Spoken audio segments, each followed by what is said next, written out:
ইয়া রাসূলুল্লাহ ইয়া হাবিবাল্লাহ বলেন ইয়া রাসূলুল্লাহ ইয়া হাবিবাল্লাহ জোরে ইয়া রাসূল পাই যদি নবী গো আপনার দিদার মৌতের যন্ত্রণা থাকিবে না আমার পাই যদি নবী গো আপনার দিদার মৌতের যন্ত্রণা থাকিবে না আমার দয়া যে করিয়া দিও গো দিদার দয়া যে করিয়া দিও গো দেখা ইয়া রাসূলুল্লাহ ইয়া হাবিবাল্লাহ ইয়া রাসূল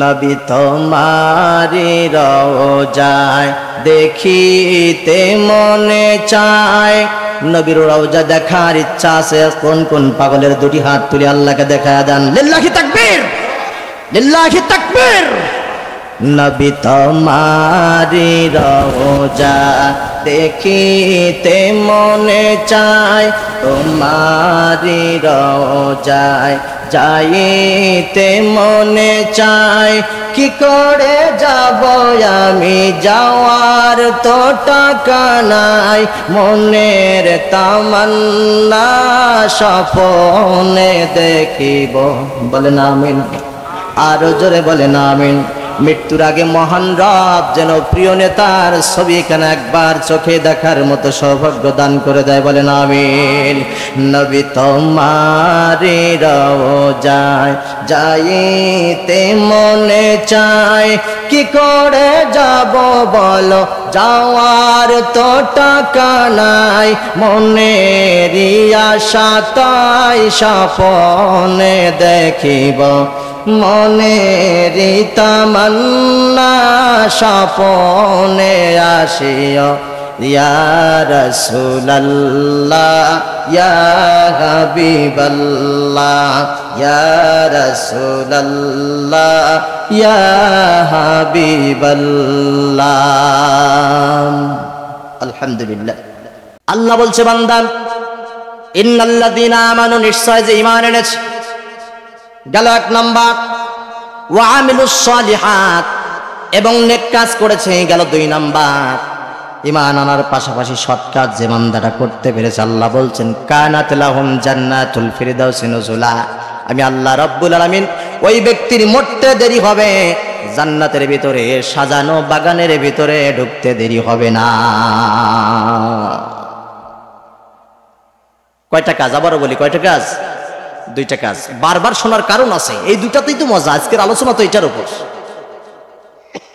কলিজার ভাইরা আমার এখন আসেন ইন্নাল্লাযীনা আমানু নিশ্চয় যারা ঈমান এনেছে ওয়া আমিলুস সালিহাত এবং যারা নেক কাজ করেছে আমরা অনায়াসেই বলতে পারি আমরা তো দুইটা কাজ আমরা অনায়াসেই করে ফেলেছি ঠিক কি না ইন্নাল্লাযীনা আমানু আল্লাহ বলছে যারা ঈমান এনেছে আমরা আল্লাহকে বিশ্বাস করি জান্নাত দেখি নাই জান্নাত বিশ্বাস করেছি রাসূল দেখি নাই রাসূলের উপর ঈমান এনেছি আল্লাহকে দেখি নাই আল্লাহর উপর ঈমান এনেছি বিশ্বাস করেছি বলতে পারেন হুজুর তাহলে তো এক নাম্বার কাজটা আমরা সেরে ফেলেছি ঠিক কি না এক নাম্বার কাজ আমরা করেছি আমরা ঈমান এনেছি সমস্যা হলো দুই নাম্বার কাজে দুই নাম্বার কাজটা হলো ওয়া আমিলুস সালিহাত ঈমান আনার পাশাপাশি রব্বে কারীম বলছেন যারা নেক কাজ করেছেন বলতে পারেন হুজুর আমি তো নেক কাজ করি সকালে উঠে ফজরের নামাজ পড়ি তারপরে কোরআনে কারীম তেলাওয়াত করি এখন আবার মাহফিলে চলে আসছে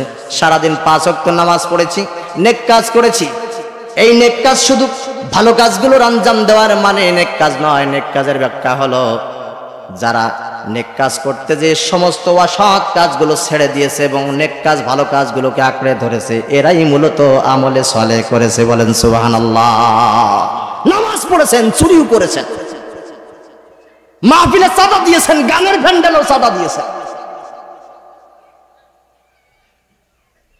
মুখে দাড়ি রেখেছেন, দাড়ি রাখার কারণে যে কাজগুলো করতে হয় তার 2 নাম্বারই কাজও করেছেন। আছে না নাই? আছে না নাই? মাহফিলে চাঁদা দেয়, গানের প্যান্ডেলেও চাঁদা দেয়, এমন পাবলিক আছে না নাই? ওই যে এক চোরের গল্প মনে পড়িয়ে যায়। চোর কুরবানি দেওয়ার জন্য গরু চুরি করে নিয়ে আসছে। বাসা আসলে স্ত্রী ডাক দিয়ে বলে, স্বামী গো, কুরবানির মতো একটা গুরুত্বপূর্ণ কাজে গরু নিয়ে আসলে তাও চুরি করি? স্বামী ডাক দিয়ে বলে, চুপ কর, তুই বুঝিস না বলে কথা বলিস। বলে, আর একটু বোঝাই দেন। আয় করছি, তুই শোন, এই যে গরু চুরি করে নিয়ে আসছি অবশ্য গোনা হয়েছে, গোনা হয় নাই। এইটা যে আবার কুরবানি দেবো, একটা ভালো কাজ করব, তাহলে অবশ্য সওয়াব হবে। তাহলে গোনা হয়েছে চুরি করে, সওয়াব হয়েছে কুরবানি করে, দুইটাতে সমানে সমান, মাঝখান দিয়ে আমি গোশগুলো খেয়ে নেব। এইটার নাম কি ইসলাম? এইটার নাম কি ইসলাম? আল্লাহ বলছে, বান্দা কোন রকম ধানাই পানাই চলবে না।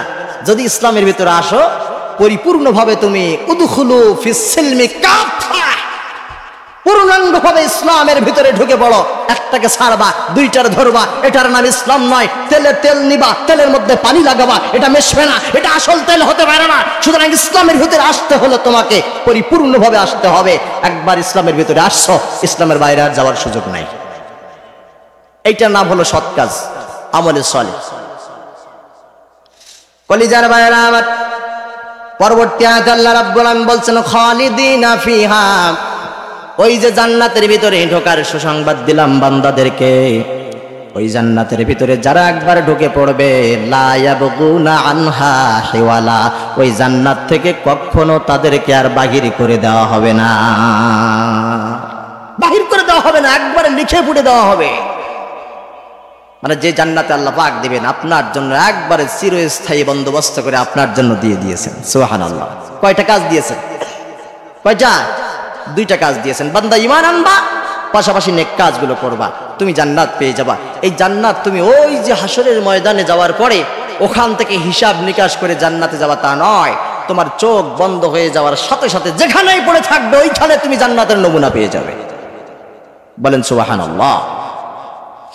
আমরা হয়তো মনে করি মানুষ মরার পরে যার যেখানে কবরস্থান হবে সে সেখানে পড়ে থাকবে, দিনের পরে দিন কবরের শান্তিতে থাকবে। আবার কেউ কবরের ভিতরে আযাবের মধ্যে গ্রেফতার হয়ে কষ্টে জীবন যাপন করবে, দিন কাটাবে। কিন্তু একথা একদিক দিয়ে সত্য, কারণ আসল জান্নাত সেখানে যাওয়ার আগে ওই জান্নাত আল্লাহ পাক রব্বুল আলামিন কাউকে দিবেন না, কবর হোক আর যেখানে হোক। কিন্তু আমল যদি ভালো থাকে, কবরে যাওয়ার সাথে সাথে জান্নাতি আলামত, জান্নাতি পরিবেশে আল্লাহ আপনাকে থাকার ব্যবস্থা করে দেবে। এজন্য আল্লাহ রাসূল বলে, উম্মত মারা যাওয়ার আগে অনেক নসিহত করে যাও। আমি মারা গেলে অমুক হুজুরকে দিয়ে নামাজ পড়াবাম। করে কি করে না? পছন্দের মানুষ থাকতেই পারে, অসম্ভব কিছু না, খারাপ কিছু না।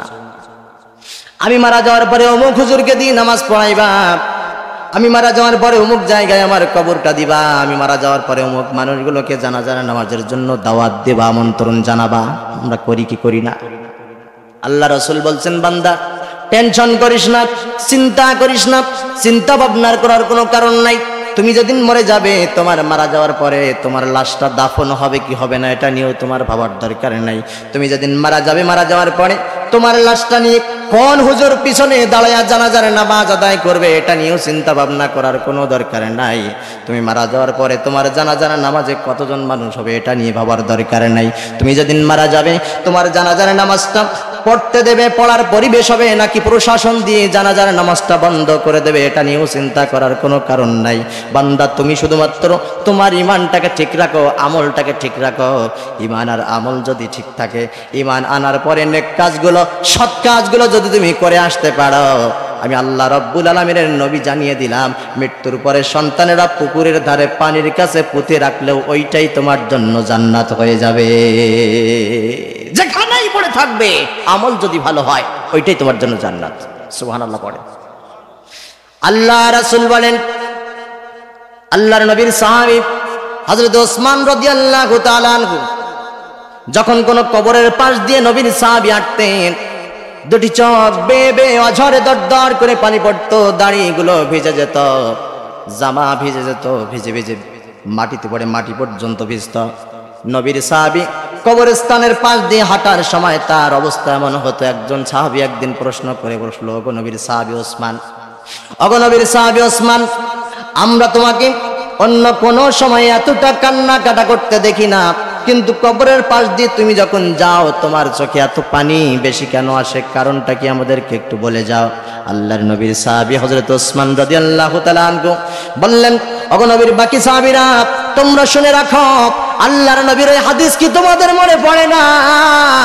আল্লাহর নবী জানিয়ে দিয়েছেন, যখন একজন মানুষ মারা যাবে, মারা যাওয়ার পরে হাসরের ময়দান জান্নাত পর্যন্ত যাইতে গেলে পথের মধ্যে অনেকগুলো স্টেশন, অনেকগুলো ধাপ তাকে পাড়ি দেওয়া লাগবে।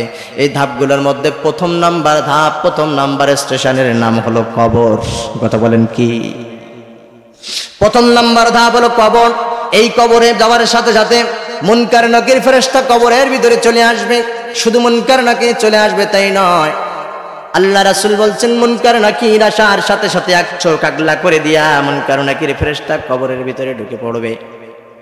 বান্দার ভিতরে রূহটা ফিরিয়ে দেওয়া হবে। বান্দাকে প্রথম নাম্বার প্রশ্ন করা হবে, মান রব্বুক, তোমার রবকে।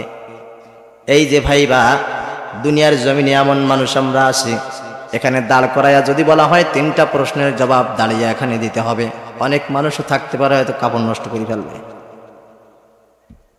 জানে কিন্তু বলতে কষ্ট হবে। কিন্তু মৃত্যুর পরে যে ভাইবা, যেই পরীক্ষা, এই পরীক্ষার কোনো তুলনা হয় না। একদিকে কবরের ভিতরে দাঁড়ানোর মতো কোনো জায়গা নাই। হঠাৎ করে যেই দেহটা কবরের ভিতরে চিত হয়ে শুয়ে থাকবে।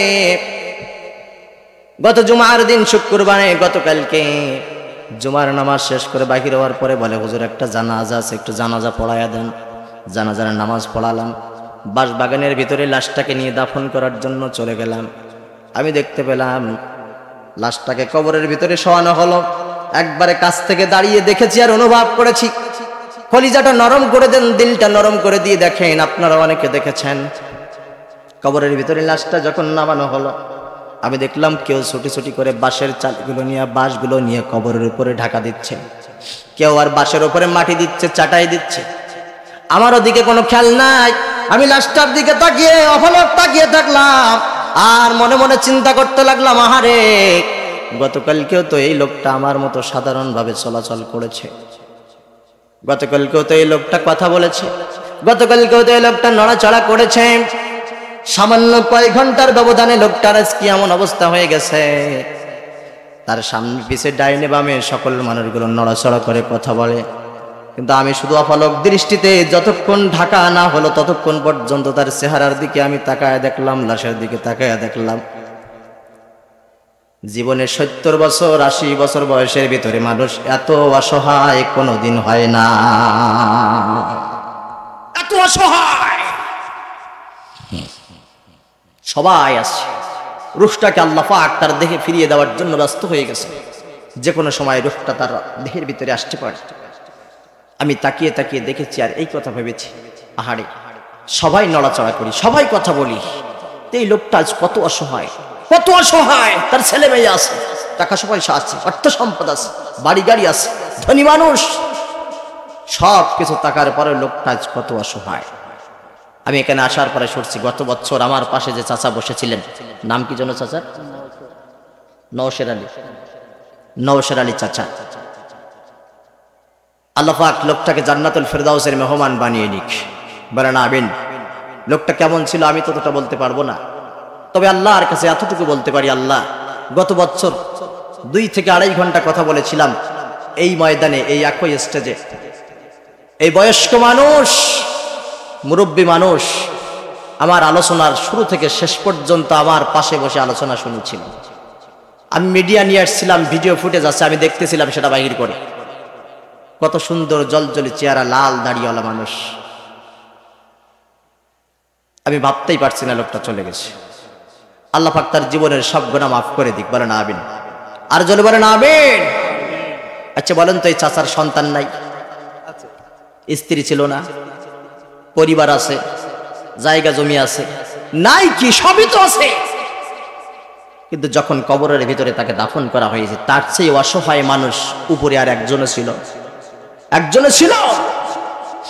সাগরের ভিতরে যখন একজন মানুষ পড়ে যায়, সাগরের ভিতরে একটা লঞ্চ, একটা জাহাজ, একটা স্টিমার যখন ডুবে যায়, ঢেউয়ের পরে ঢেউ আসতে থাকে, লোকটার একটু চিৎকার করার সুযোগ থাকে, যদিও চতুর্দিকে কোনো কিছু দেখা যায় না, অসহায় লোকটা ভীত হয়ে আছে, তারপরও একটু চিৎকার করার সুযোগ থাকে। কিন্তু কবরের ভিতরে আমি লাশের দিকে তাকিয়ে তাকিয়ে দেখলাম এই মানুষটা কত অসহায়, কত অসহায়। নড়াচড়া করা দূরের কথা, কথা বলা দূরের কথা, কোনো কিছু বলার সুযোগ নাই। এদিকে আল্লাহ রাব্বুল আলামিন রূহ নামক প্রাণ পাখিটা তার দেহের ভিতরে দেওয়ার জন্য ব্যস্ত হয়ে গেছেন। আল্লাহ দেহের ভিতরে কিছুক্ষণের মধ্যে হয়তো তার রূহটা আবার ফিরাই দিবেন। বিশ্বাস করেন ভাইরা, এই যে সুন্দর দেহ, সুন্দর মন, এই দেহের ভিতরে একটা প্রাণ পাখি, এটা নিয়ে আমরা কথা বলতেছি। কবরের ভিতরে একজন মানুষ যখন চলে যাবে, আল্লাহ পাক রব্বুল আলামিন যখন তাকে তার দেহের ভিতরে রূহটা ফিরাই দিবেন, আত্মাটারে ফিরাই দিবেন, ওই লোকটা সাধারণ জীবনে বেঁচে থাকা অবস্থায় যেমন ছিল, কবরের ভিতরেও সেই রকম অবস্থা তার ভিতরে এসে যাবে। একটু বুঝে শুনে বলেন তো দেখি, এইরকম সাধারণ মানুষ কবরের ভিতরে যদি আল্লাহ পাক রূহটা ফিরাই দিয়ে আবার জ্ঞান ফিরাই দেয়, আপনার ঘুম ভাঙার পরে আপনি যদি দেখেন ডাইনে মাটি, বামে মাটি, উপরে মাটি, নিচে মাটি, যাওয়ার কোনো জায়গা নেই, অবস্থা কি হবে? আমার কলিজার ভাইরা,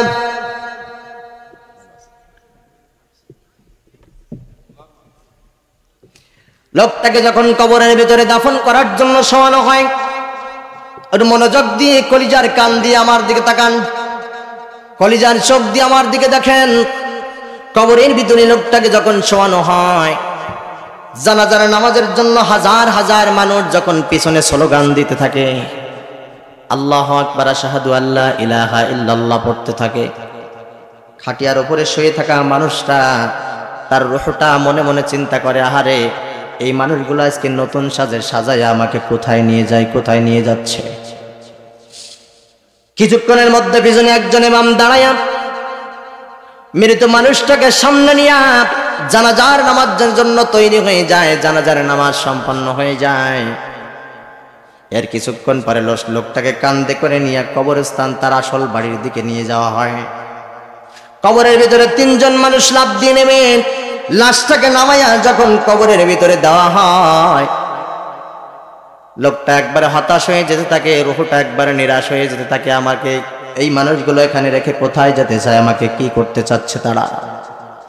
মনে মনে চিন্তা করে, আরে যে তিনজন মানুষ আমার কবরের ভিতরে নামছে, তার মধ্যে একজন হলো মাথার কাছে আমার বড় সন্তান, মাজার কাছে আছে মেজ সন্তান, পায়ের কাছে দাঁড়িয়ে গেছে ছোট সন্তান। উপরের সব মানুষগুলো যদি আমাকে রেখে দিয়ে চলে যায়, আমার তিনটা সন্তান যাদেরকে দিনের পরে দিন পরিশ্রম করে মানুষ করলাম, তাদের মানুষ করার কারণে ভালোভাবে ইবাদত বন্দেগী করার সুযোগ পাই নাই, সবাই চলে গেলেও এই মানুষ তিনজন কি যাওয়ার কথা? যাওয়ার কথা।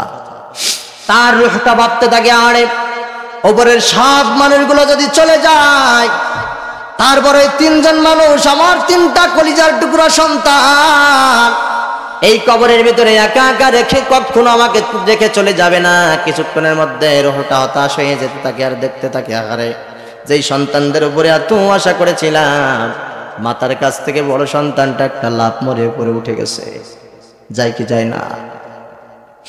রূহটা মনে মনে চিন্তা করে, আরে বড় সন্তান চলে গেছে, ছোটদেরকে একটু বেশি ভালোবাসতাম, তারা যাবে না। কিছুক্ষণের মধ্যে দেখে মাজার কাছ থেকে মেজ সন্তানটা লাফ মেরে উঠে গেছে।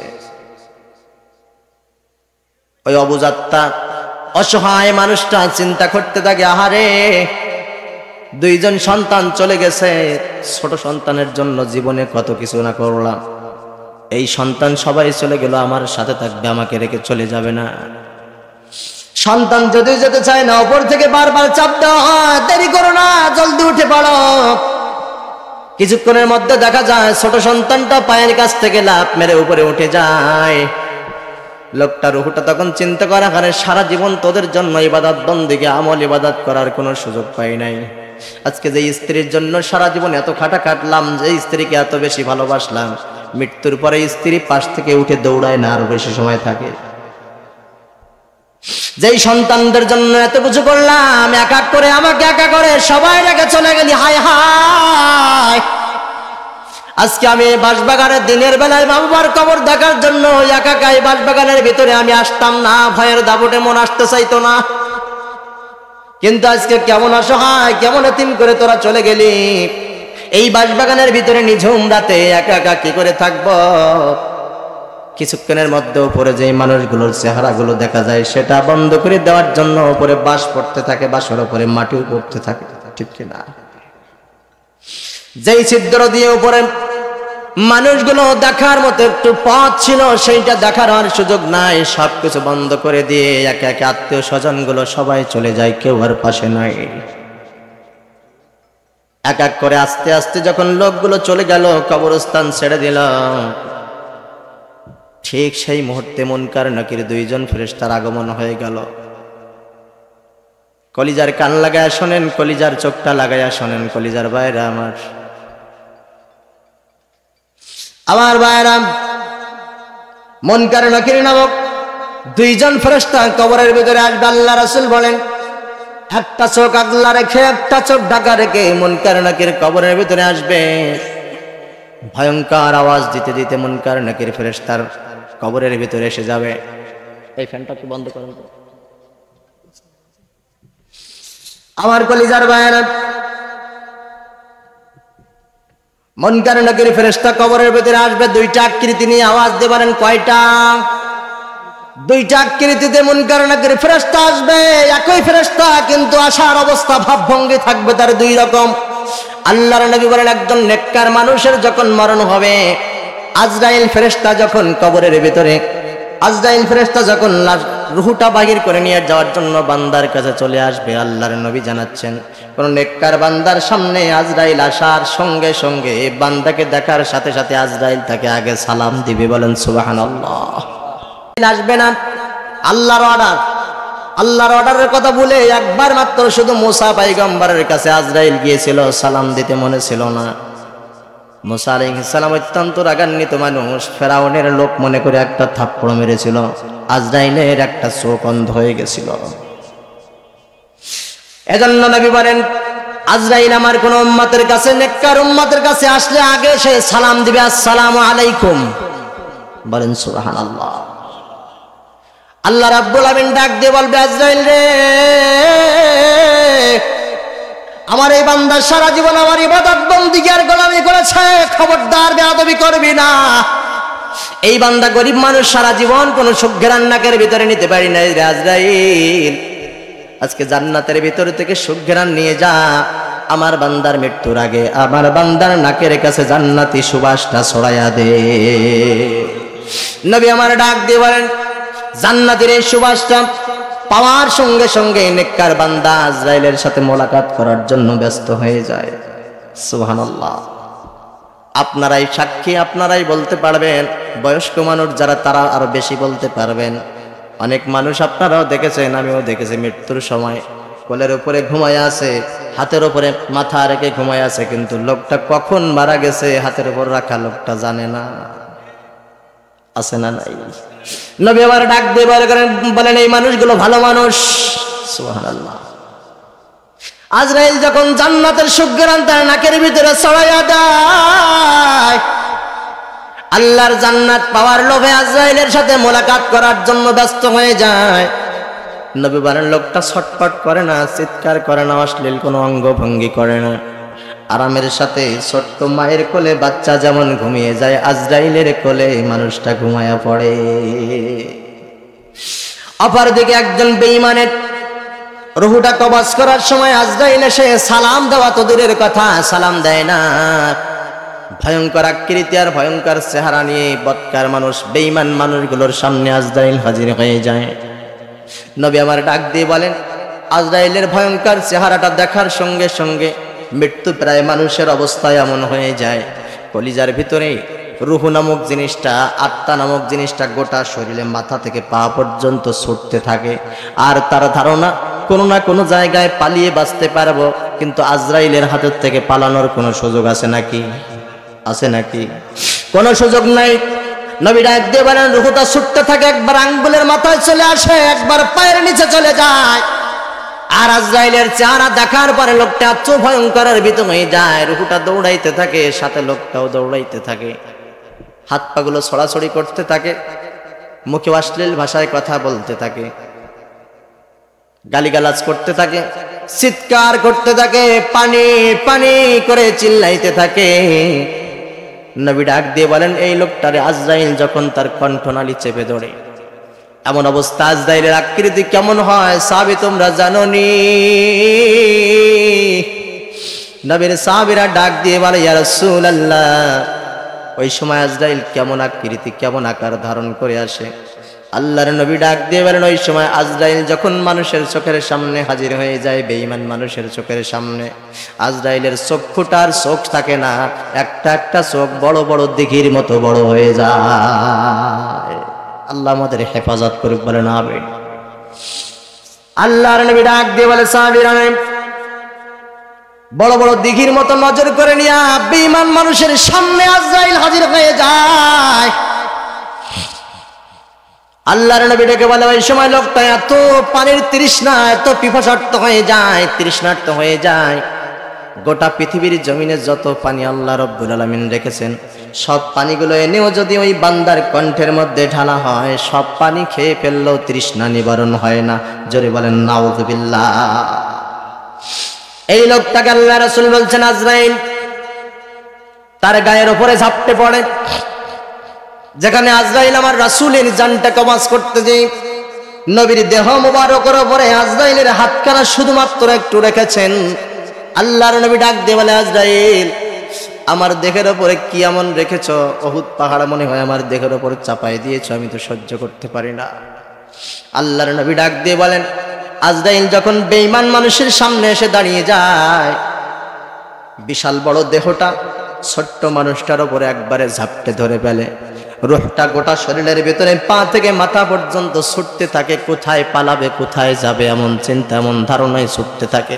আল্লাহর নবী ডাক দিয়ে বলেন, এমন অবস্থায় ওই বান্দার কণ্ঠনালী চেপে ধরে আজরাইল রুহু নামক পাখিটা ডান হাত দিয়ে একবারে ধরে টান মেরে ছিটতে ছিটতে দেহের ভিতর থেকে বাগির করে নিয়ে আসে। এই মানুষটার রুহুটা যখন বাগির হয়ে যায়, রুহুটা আসমানে ফেরেশতারা নিয়ে যায়, সবাই গালমন্দ করতে থাকে, আহারে কত নিকৃষ্ট দুর্গন্ধযুক্ত একটা রুহু নিয়ে আসছে আজকে।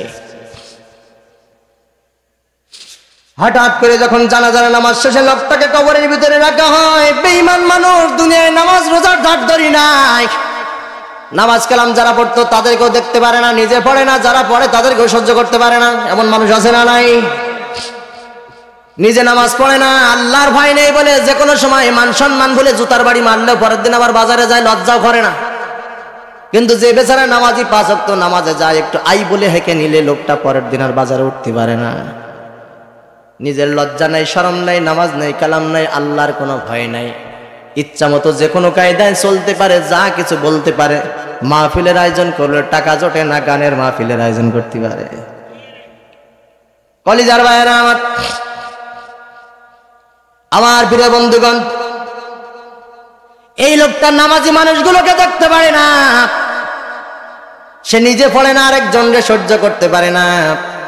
এমন মানুষ যখন কবরের ভিতরে চলে যায়, আল্লাহর নবী ডাক দিয়ে বলেন, নেককার মানুষ কবরের ভিতরে যাওয়ার সাথে সাথে এক পাশে তার নামাজ দাঁড়িয়ে যায়, এক পাশে রোজা দাঁড়িয়ে যায়, মন আযাবের ফেরেশতারা আসতে গেলে তারা বাধি দেয়, এক পাশে যাকাত দাঁড়িয়ে যায়, এক পাশে সামনের দিকে কোরআন দাঁড়িয়ে যায়। কোরআন দাঁড়িয়ে বলতে থাকে, লোকটার সম্পর্ক ছিল আমি কোরআনের সাথে, সুতরাং আমি কোরআন তার মাথার কাছে দাঁড়াইয়া গেলাম, আমি থাকতে আযাবের ফেরেশতা আমার ভক্ত এই বান্দার কবরে ঢুকতে পারবে না, ঢুকতে দেব না আমি।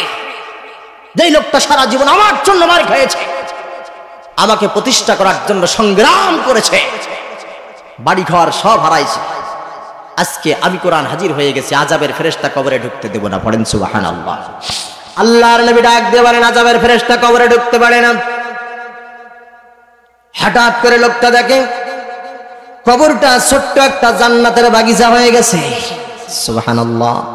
লোকটা যত দূর পর্যন্ত দৃষ্টি তুলে তাকায়, ততদূর পর্যন্ত দেখে কবরটা বড় হয়ে গেছে, প্রশস্ত হয়ে গেছে, ছোট্ট কবর আর নাই। সুবহানাল্লাহ বলেন। আর যেই লোকটা বেঈমান, যেই লোকটা ইসলামের পক্ষে সারা জীবন ছিল না, ইসলামের পক্ষে যারা ছিল তাদেরকেও সহ্য করতে পারতো না, এই লোকটা কবরে যাওয়ার সাথে সাথে মুনকার নকির এক চোখ বন্ধ করে দিয়ে সামনে এসে দাঁড়ায়, মান রব্বুক, তোর রবকে বল। কবরের ভিতরে কেউ নাই, জীবনে কোনোদিন ফেরেশতার আওয়াজ শুনি নাই, ফেরেশতার কেমন আকৃতি সেটাও দেখি নাই।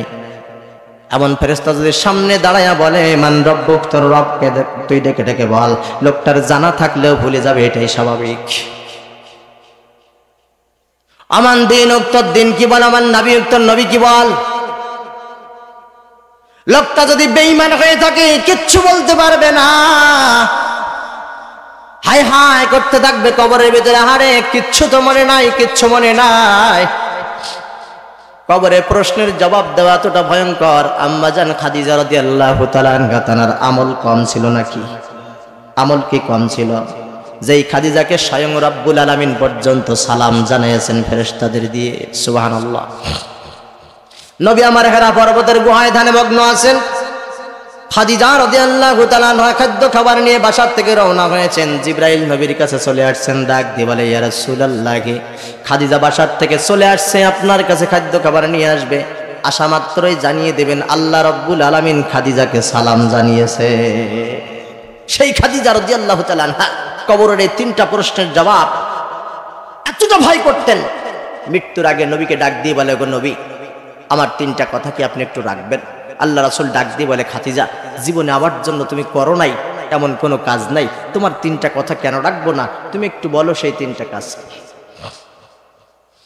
আম্মা জান ডাক দিয়ে বলে, গো নবীজি, প্রথম নাম্বার ওসিয়াত হলো, আমার যখন মরণ হয়ে যাবে, আমার মৃত্যুর পরে বাজারের কোনো কেনা কাপড় দিয়ে আমাকে দাফন দিবেন না, কাফন করাবেন না। আল্লাহর নবী ডাক দিয়ে বলে, তাহলে কোন কাপড় দিয়ে কাফন করাতে হবে নবীজি?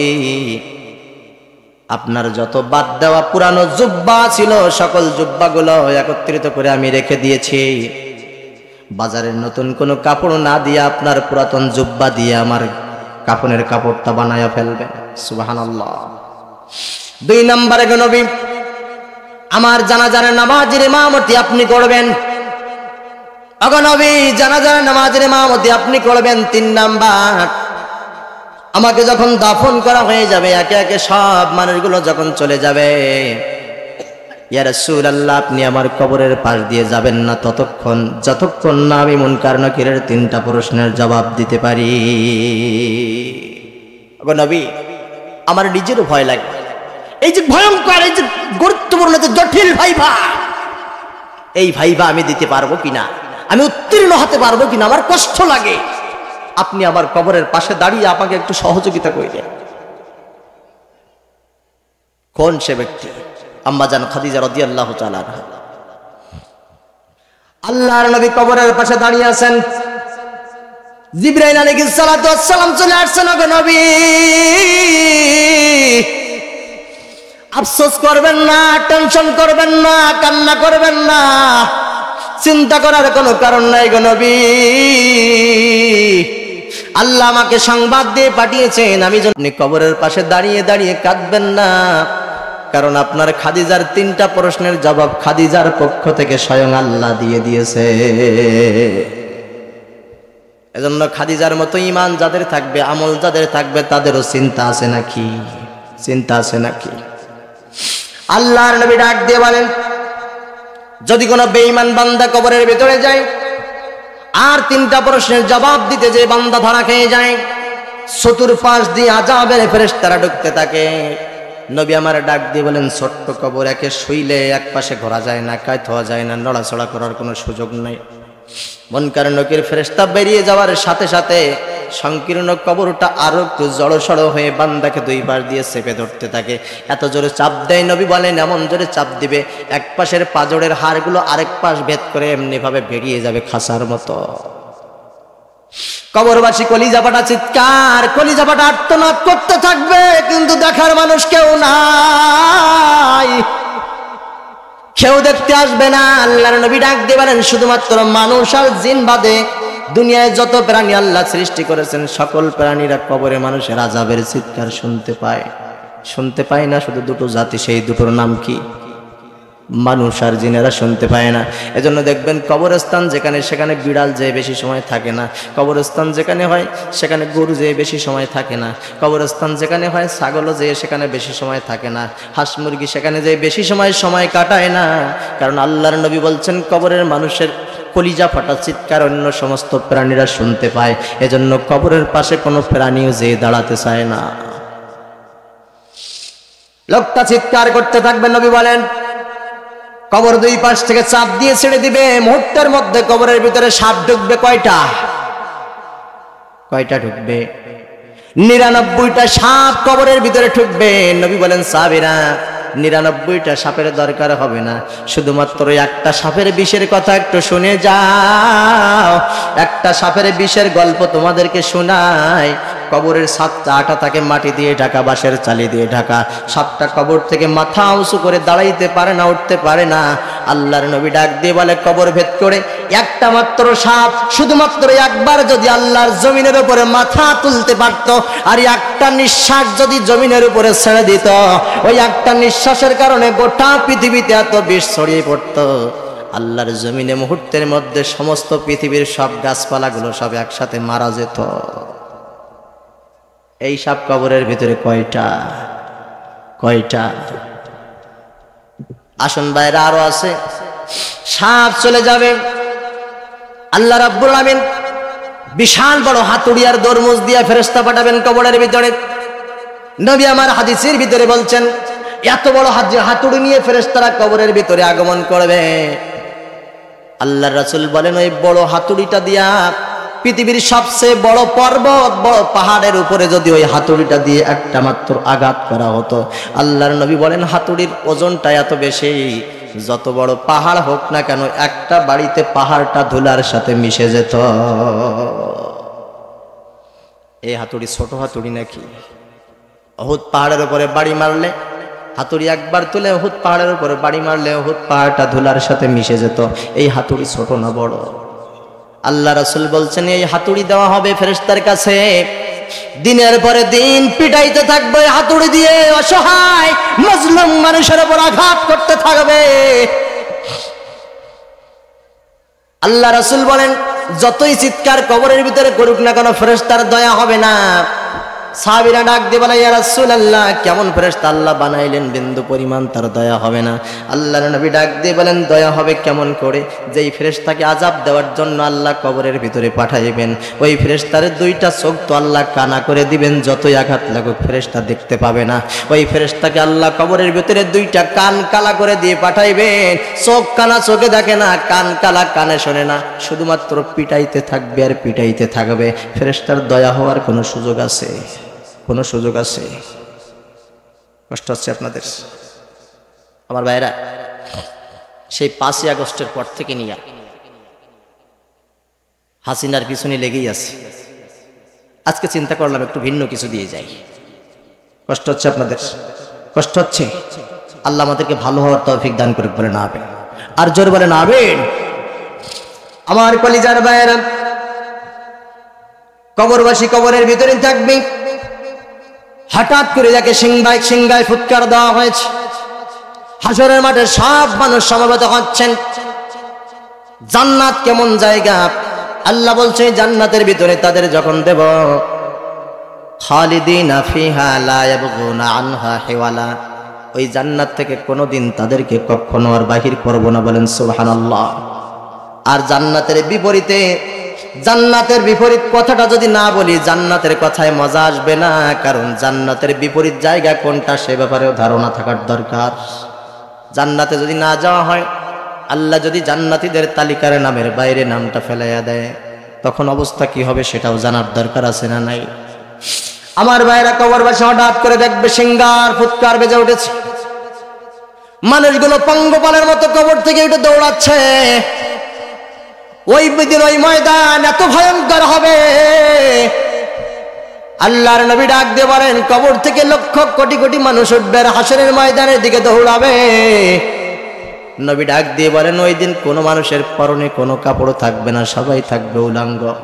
আম্মা জান আয়েশা রাদিয়াল্লাহু তাআলা আনহা বলেন ইয়া রাসূলুল্লাহ, উলঙ্গ মানুষ, একজন স্ত্রী, একজন স্বামী, একজন পুরুষ, একজন মহিলা, ছোট বাচ্চা, ছেলে, মা, বাবা, ভাই, বোন সবাই উলঙ্গ হয়ে হাসরের ময়দানে দৌড়াতে থাকবে। ওগো নবীজি, এই দিন কি শরম লাগবে না মানুষের? কেমন করে এই পরিবেশ হবে? আল্লাহর নবী ডাক দিয়ে বলে, আয়েশা তুমি শোনো, ওই দিনের অবস্থা তো ভয়ঙ্কর হবে, গোটা আসমান জমিনের অবস্থা এমন ভয়ঙ্কর হয়ে যাবে, মানুষেরা উঠে উলঙ্গ ল্যাংটো হইয়া একজন আরেকজনের পাশ দিয়ে দৌড়াবে। আল্লাহর ভয়ঙ্কর মেজাজ ওই দিন এতটা কঠোর থাকবে, আল্লাহর ভয়ে মানুষ এতটা ভীত হয়ে যাবে। মানুষ পাশ দিয়ে মহিলা দৌড়ায় যায় উলঙ্গ অবস্থায়, পুরুষ দৌড়ায় যায় উলঙ্গ অবস্থায়, একজন বান্দা আরেকজন বান্দার দিকে তাকানোর মতো সময় আর সাহস পাবে না। এক পর্যায়ে সব কবরবাসী হাসরের ময়দানে উঠবে। আল্লাহ রাব্বুল আমিন বিচারের কাজ শুরু করবেন না, শুধুমাত্র সূর্যটার তাপ দিবেন। সূর্য মাথার উপর থেকে তাপ দিতে থাকবে। হাসরের সমস্ত মানুষগুলো চিন্তিত হয়ে যাবে, আরে কোন জামানায় আসলাম, কোন জায়গায় আসলাম। সূর্যের আলো এমন আলো, মাথার মগজগুলো, বেঈমানদের মাথার মগজগুলো সূর্যের আলোয় গলে গলে টকবক করে গড়িয়ে গড়িয়ে পায়ের গিরা পর্যন্ত চলে যাবে। সব মানুষেরা চিন্তায় পড়ে যাবে, আল্লাহ বিচার দাও, বিচার দাও।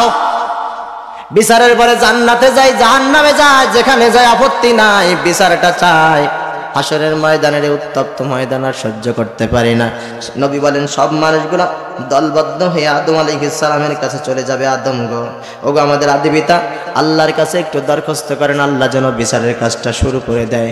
আদম আলাইহিস সালাতু ওয়াস সালাম ডাক দিয়ে বলবে, হাসরবাসী শোনো, আল্লাহ আমাকে জান্নাতে দিয়ে শুধুমাত্র একটা গাছের কাছে যেতে নিষেধ করেছিলেন, আমি ওয়াদা রাখতে পারি না, গিয়েছিলাম। আল্লাহর সামনে দাঁড়িয়ে কথা বলার মতো সাহস আমার নেই, শক্তি হয় না। তোমরা নূহুর কাছে যাও, নূহ নবী একই কথা বলবে। তোমরা মুসার কাছে যাও, মুসা নবী একই কথা বলবে। তোমরা ইব্রাহিমের কাছে যাও, ইব্রাহিম আলাইহিস সালাম একই কথা বলবে। ইসমাইলের কাছে যাও, ইসমাইল বলবে। ঈসার কাছে যাও, আমরা আজকে কেউ পারবো না, শুধুমাত্র ঈসা আলাইহিস সালামের কাছে।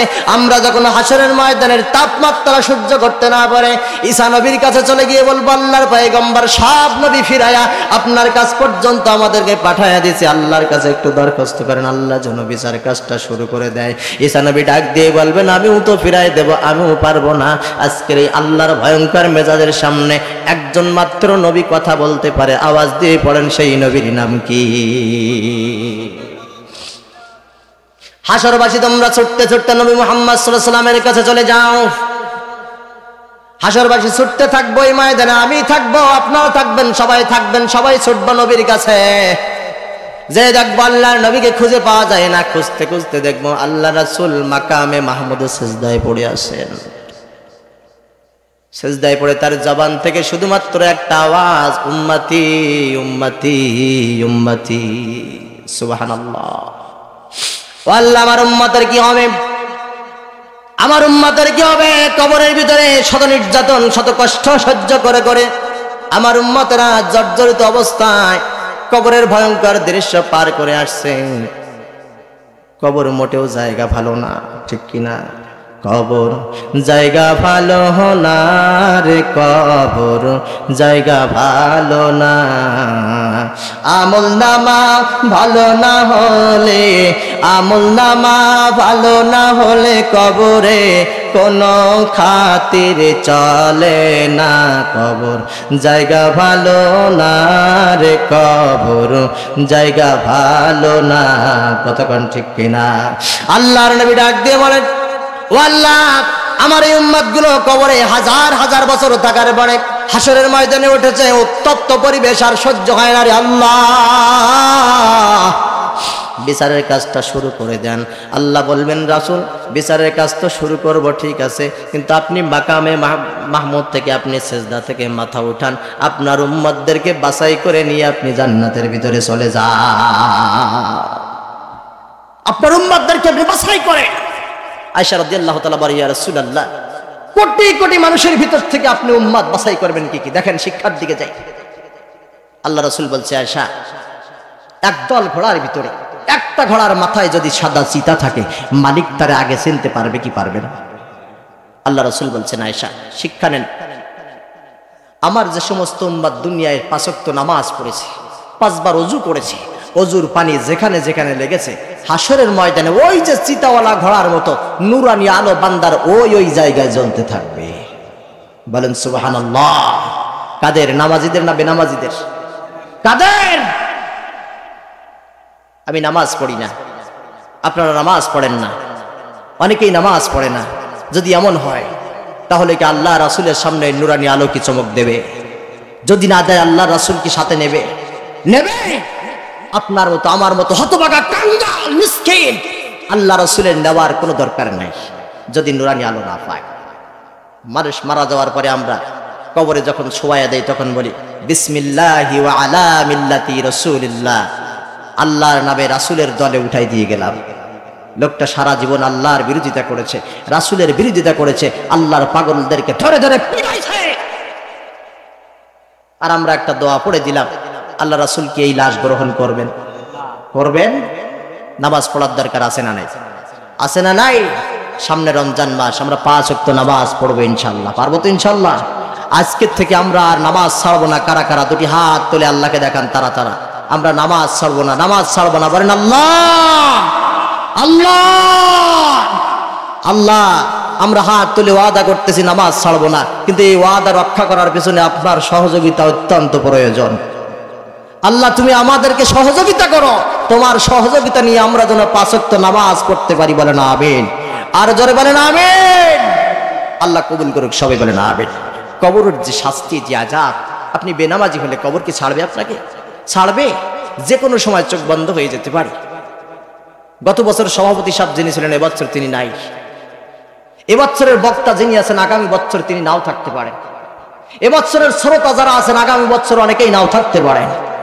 এই সংকীর্ণ ক্ষণস্থায়ী জীবন, কোন মূল্য আছে এই জীবনের? আসুন জান্নাতের তালিকায় উঠানোর ব্যবস্থা করি। আল্লাহ কবুল করুক, বলেন আমিন। আর জোরে বলেন আমিন। আমার কলিজার ভাইয়েরা গভীর মনোযোগ দিয়ে শোনেন। হাসরের ময়দান কায়েম হয়ে যাবে, লক্ষ কোটি কোটি মানুষ হাসরের ময়দানে উঠে গেছে।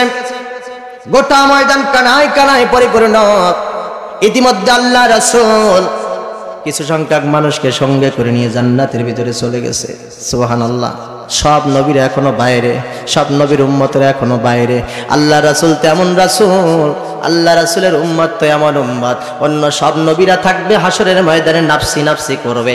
আল্লাহ রাসূল তার উম্মতদেরকে নিয়ে আল্লাহর জান্নাতে ঢুকে যাবে।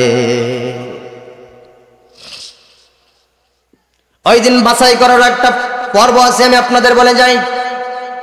রব্বে কারীম ডাক দিয়ে বলেন ইয়াউমা ইয়াকুমুর রূহু ওয়াল মালাইকাতু সাফফান লা ইয়াতাকাল্লামুনা ইল্লা মান আযিনা লাহুর রাহমান ওয়া ক্বালা সাওয়াবা। চিৎকার দিয়ে পড়েন আল্লাহু আকবার।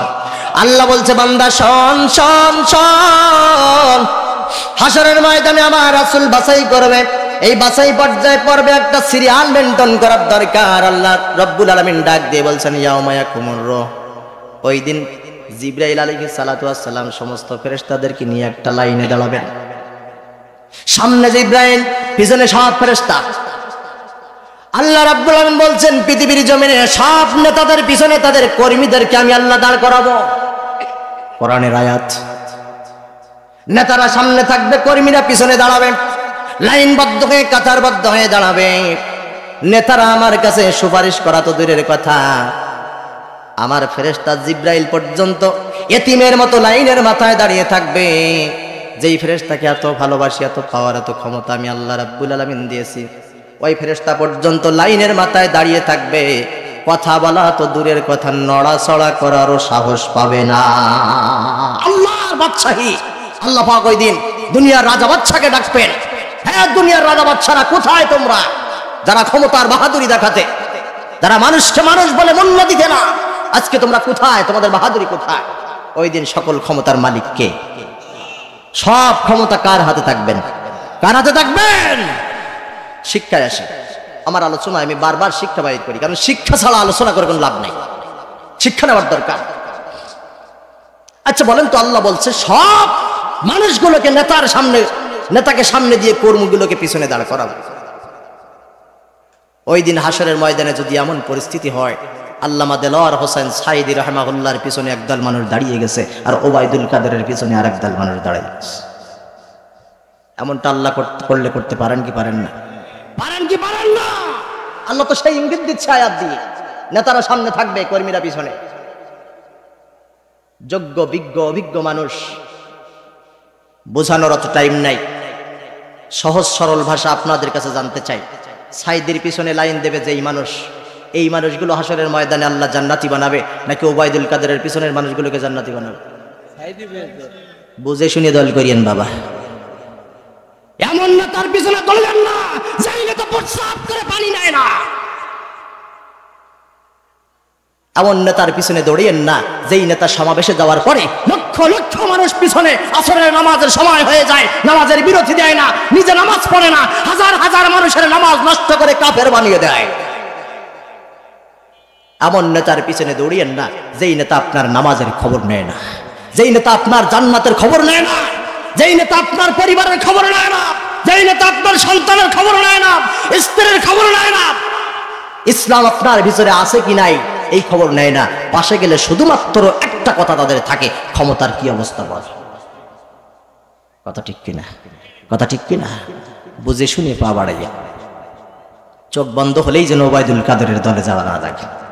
আল্লাহ হেফাজত করুক, বলেন আমিন। আর জোরে বলেন আমিন। আরে ভাই বলতে পারেন নেতা রাসূলের পিছনে আব্দুল্লাহ বিন উবাই ছিল না? আমাদের সমাজের টুপিওয়ালা সব নেতা কি ঠিক 100% হবে? রাসূল ঠিক করতে পারি নাই, এটা রাসূলের ব্যর্থতা না।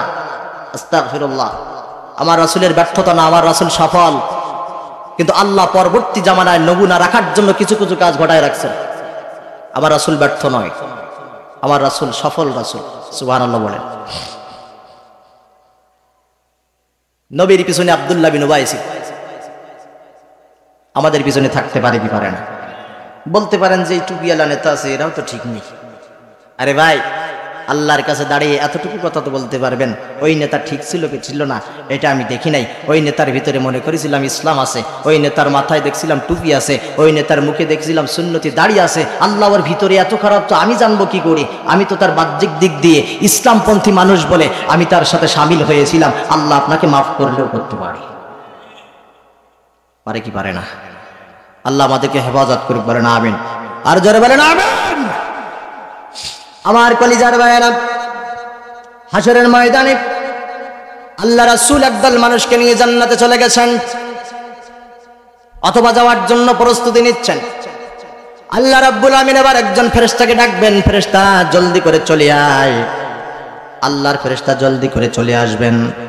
রব্বে কারীম ডাক দিয়ে বলবেন, গোটা হাশরের ময়দানে খুঁজে খুঁজে এমন একজন কাফেরকে ধর, যেই কাফেরকে দুনিয়ার জমিনে আমি সকল নেয়ামত দান করেছিলাম, সব নিয়ামত দিয়েছিলাম, টাকা দিয়েছিলাম, বাড়ি দিয়েছিলাম, গাড়ি দিয়েছিলাম, স্ত্রী একটার জায়গায় 12টা গ্রহণ করেছে, সন্তানের অভাব নাই, টাকা পয়সা কিচ্ছুর অভাব নাই, আরাম আয়েশে দিন কাটিয়েছে, আমাকে আল্লাহ বলে মানি নাই, এমন একজন কাফেরকে ধরে নিয়ে আয়। আল্লাহর ফেরেশতাকে বলতে দেরি, অর্ডার পালন করতে দেরি হয় না। রব্বুল আলামিনের সামনে ওই ফেরেশতা এমন একজন মানুষকে ধরে নিয়ে আসবেন। আল্লাহ বলবে, ফেরেশতা আর দেরি করিস না, জলদি করে আমার সামনে দাঁড়াইয়া বল, জমিনে থাকা অবস্থা আমি কোন কোন নিয়ামত তোকে দিয়েছিলাম একটার নাম বল। আল্লাহ রাসূল ডাক দিয়ে বলেন, লোকটাকে সম্পূর্ণ সুস্থ আল্লাহ বানায় দেবে, কিন্তু 2 সেকেন্ড জাহান্নামের আগুনের ভিতরে থাকার কারণে লোকটা বলবে, আল্লাহ কি এমন আগুনের ভিতরে তুমি আমারে ফালাইলা, অল্প সময়ের ভিতরে সবকিছু ভুলে গেছি, 2 সেকেন্ড আগুনে থেকে আমার আজকে আর কিচ্ছু মনে নাই, কিচ্ছু মনে নাই। নবী বলছে, জাহান্নামের আগুন 1 সেকেন্ড কোন মানুষ সহ্য করতে পারবে? পারবে? আল্লাহ রাসূল বলছেন, জাহান্নামের আগুন তো সাধারণ কোন আগুন নয়। নবী ডাক দিয়ে বলেন, জাহান্নামের আগুন তো এমন আগুন, দুনিয়ার যে আগুন, এই আগুনটা মুহূর্তের মধ্যে বাড়ি ঘর পুরো এলাকা পড়াই দিতে পারে। আমেরিকায় দিয়েছে কি দেয় নাই? মুহূর্তের মধ্যে সব কিছু জানাই দিতে পারে। আল্লাহর নবী বলছেন, জাহান্নামের আগুনটা এমন আগুন নয় যে আগুন দুনিয়ার সবকিছু মুহূর্তের মধ্যে জ্বালাই দিতে পারে। জাহান্নামের আগুনটা আল্লাহ রাব্বুল আলামিন তার চেয়ে 70 গুণ শক্তি দিয়া বানাইছে। আল্লাহ রাসূল ডেকে বলে, সাহাবীরা শোনো, জাহান্নামের আগুন তো এমন আগুন, জাহান্নাম বানানোর পরে রব্বুল আলামিন 1000 বছর জাহান্নামকে তাপ দিয়েছেন।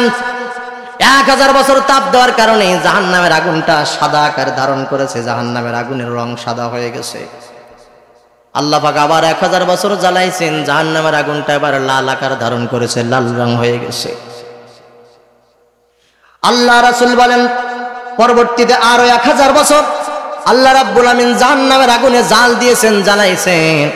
আল্লাহ রাসূল বলেন 3000 বছর জ্বালানোর পরে জাহান্নামের আগুনের অবস্থা এমন হয়ে গেছে, জাহান্নামের আগুনের মতো রং নাই, জাহান্নামের আগুনটা পুড়ি কয়লার মতো হয়ে গেছে। সাহাবীরা ডাক দিয়ে বলে কেমন কালো হয়ে গেছে? আল্লাহ রাসূল বলে পাশাপাশি মানুষ থাকবে, জাহান্নামের ভিতরে আগুনের মধ্যে জ্বলবে, জাহান্নামের আগুন এত কালো হয়ে গেছে একজন মানুষ আরেকজন মানুষকে দেখতে পাবে না, এতটা কালো হয়ে গেছে। আল্লাহর নবী বলেন জাহান্নামে দেওয়ার জন্য হাসরের মাঠে মানুষগুলোকে আল্লাহ রাব্বুল আমিন যখন রেডি করবেন, জাহান্নাম হা হা করে ভয়ঙ্কর আওয়াজ করতে করতে হাসরের ময়দানের দিকে ছুটে আসবে। আল্লাহ রাসূল বলছেন ওই দিন আল্লাহ পাক জাহান্নামকে একটা আকৃতি দিবেন, জাহান্নামের 2টা হাত থাকবে, জাহান্নামের 2টা কান থাকবে, কান দিয়ে জাহান্নাম শুনতে পাবে, জাহান্নামের 2টা চোখ থাকবে, চোখ দিয়ে জাহান্নাম দেখতে পারবে, জাহান্নামের একটা জবান থাকবে, জবান দিয়ে জাহান্নাম কথা বলতে পারবে।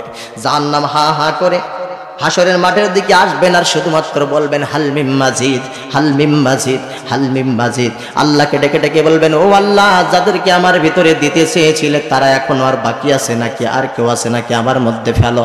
আল্লাহ রাব্বুল আমিন একটা একটা করে জাহান্নামী মানুষগুলো জাহান্নামের ভিতরে নিক্ষেপ করতে থাকবেন, জাহান্নাম বলবে হাল মিম মাজিদ।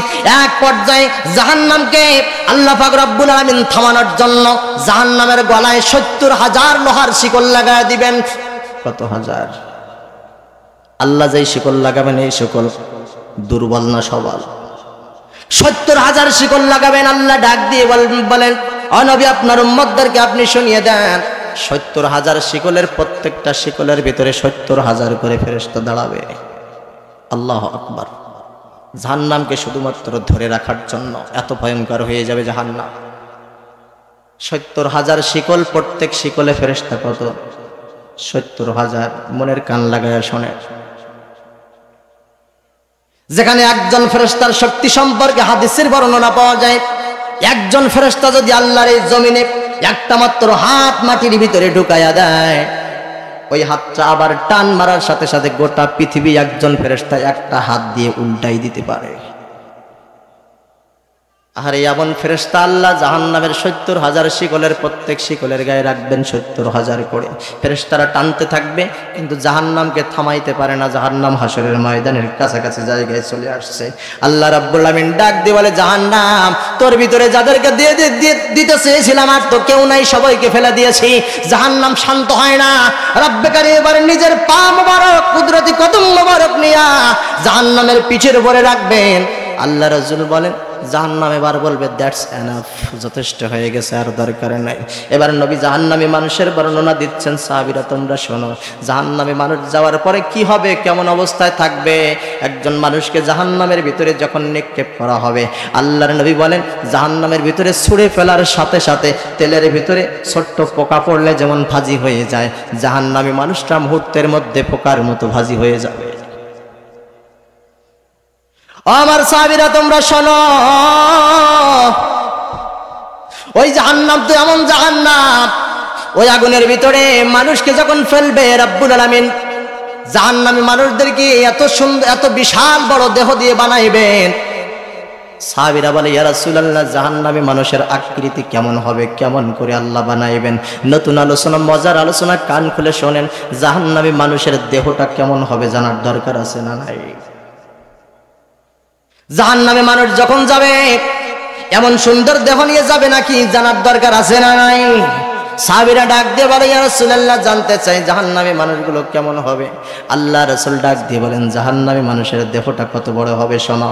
একটা দ্রুতগামী ঘোড়া, যেই ঘোড়ার শরীরে কোনো রোগ নাই, এমন ঘোড়া 3 দিন 3 রাত মানে 72 ঘন্টা একটানা ছুটবে, বিরতিহীনভাবে ছুটবে। যত দূর পর্যন্ত ছুটে যাবে একজন জাহান্নামী মানুষের গর্দানটা রব্বুল আলামিন ততটা লম্বা বানায়া দেবে। চিন্তা করতে পারেন একটা ঘোড়া 3 দিন 3 রাত ছুটলে কত দূর যায়। সাহাবীরা ডাক দিয়ে বলে, ইয়া রাসূলুল্লাহ, এই লোকটাকে যখন আল্লাহ জাহান্নামে ফেলবে বসার জন্য কত জায়গা লাগবে? আল্লাহর নবী ডাক দিয়ে বলে, সাহাবীরা সব এত বড় বিশাল দেহের মানুষটা জাহান্নামের ভিতরে বসার জন্য আল্লাহ পাক যখন ফেলাবে জাহান্নামের ভিতরে বসতে গেলে কত জায়গা লাগবে? নবী বলছেন, মক্কা থেকে শুরু করে মদিনা পর্যন্ত প্রায় 400 কিলোমিটার রাস্তা। একজন জাহান্নামী মানুষ একবার বসলে পুরা জায়গা দখল করে ফেলবে। একজন মানুষ কয়জন? সাহাবীরা ডাক দেবে, ইয়া রাসূলুল্লাহ, আরো বলেন, আরো বলেন। আল্লাহর নবী ডাক দিয়ে বলে, সাহাবীরা শোনো, একজন জাহান্নামী বান্দার গায়ে যে চামড়া রাব্বুল আলামিন দিবেন, আমাদের শরীরের চামড়াটা হাত দিয়ে একটু ঘষা দিলেই কিলিয়ে রক্ত বাইর হয়ে যায়, ঠিক কিনা? আল্লাহর নবী ডাক দিয়ে বলেন, জাহান্নামী এত বিশাল দেহের মানুষের গায়ের চামড়াটা রব্বুল আলামিন চামড়া মোটা করবেন 42 গজ, মানে 84 হাত। আল্লাহু আকবার, কি বানাবেন আল্লাহ! 84 হাত যদি চামড়াটা মোটা হয় তাহলে দেহ কেমন হবে? আল্লাহর নবী ডাক দিয়ে বলে, সাহাবীরা শোন শোন, একজন জাহান্নামী বান্দার মুখের ভিতরে আল্লাহ রাব্বুল আমিন যে দাঁত লাগাবেন, এই দাঁতটা ছোটখাটো কোনো দাঁত না, একটা একটা দাঁত বড় হবে উহুদ পাহাড়ের মতো। যেখানে উহুদ পাহাড়টা লম্বা হলো 8 মাইল আর চওড়া হলো 4 মাইল, উচ্চতা হলো 3500 3533 মিটার, 3533 ফুট। উহুদ পাহাড় 8 মাইল লম্বা, 4 মাইল চওড়া। নবী বলছেন, একজন জাহান্নামী বান্দার মুখের দাঁত হবে এত বড়। আল্লাহ রাসূল ডাক দিয়ে বলে, সাহাবীরা শোনো, এত বিশাল দেহ নিয়ে ফেরেশতারা মাথার চুলের পিছনে ধরে আর কোমরের কাছে ধরে বান্দাকে একবারে এত বিশাল দেহের মানুষ, তারপর চাপ দিয়া দোলা করে নিয়ে জাহান্নামের ভিতরে যেই মাত্র ফেরেশতারা ছুঁড়ে ফেলে দেবেন, আল্লাহ রাসূল বলছেন জাহান্নামের ভিতরে পড়ার সাথে সাথে ওই জাহান্নামী মানুষটার জিহ্বা লম্বা হয়ে যাবে 2 ফরসক। আল্লাহ রাসূল ফরসকের ব্যাখ্যা দিয়েছেন, 1 ফরসক সমান হলো 3 মাইল, তাই যদি হয় 2 ফরসক সমান 6 মাইল।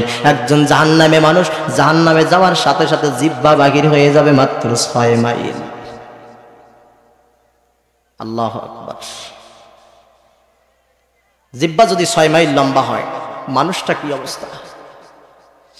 রাসূল বলছেন, এই জিহ্বা বাহির হয়ে যাবে, প্রথম যাকে জাহান্নামের ভিতরে ফেলবে 6 মাইল জিহ্বা বাহির হয়ে যাবে, পরবর্তী মানুষগুলো ওই জিহ্বার উপর দিয়ে মারাইতে মারাইতে সামনে এগিয়ে যাবে।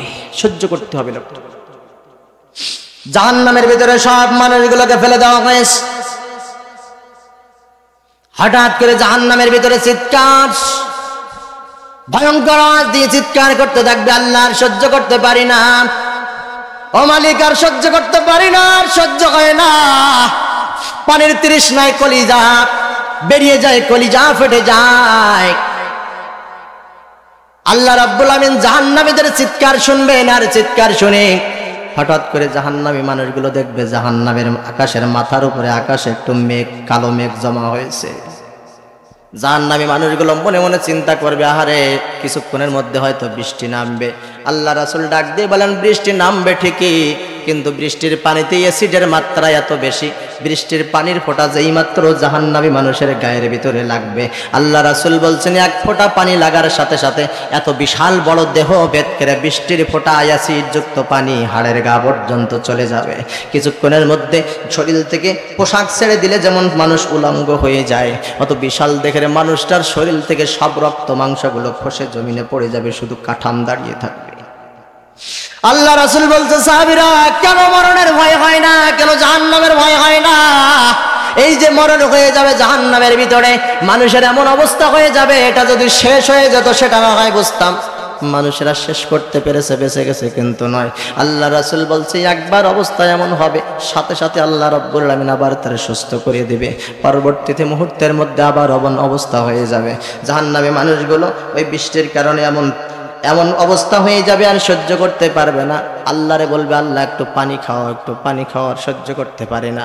আল্লাহ রাব্বুল আমিন ফেরেশতাদেরকে ডাক দিয়ে বলবেন, ফেরেশতারা রে, হাতের মধ্যে বালতি নিয়ে ছট, হাতের মধ্যে কলস নিয়ে ছট, হাতের মধ্যে পানি নিয়ে ছট, আর জাহান্নামের নিচু এলাকার দিকে ছুটে চলে যা।